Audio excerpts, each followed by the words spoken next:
Hey guys, welcome back with me again in the channel. On today's tutorial, I'm going to show you how you can hide your online status on Instagram.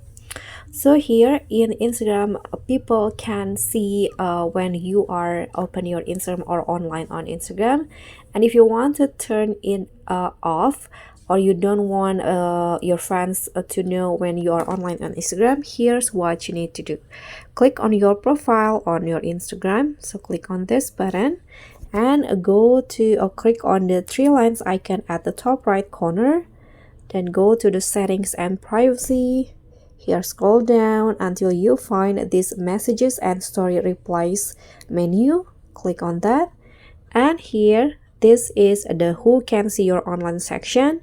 So here you just need to go to this show activity status here, then just turn it off so that the account you follow and anyone you message won't see when you are less active or see if you are currently online on Instagram. So just turn it off by clicking on the circle until it turns to white like this.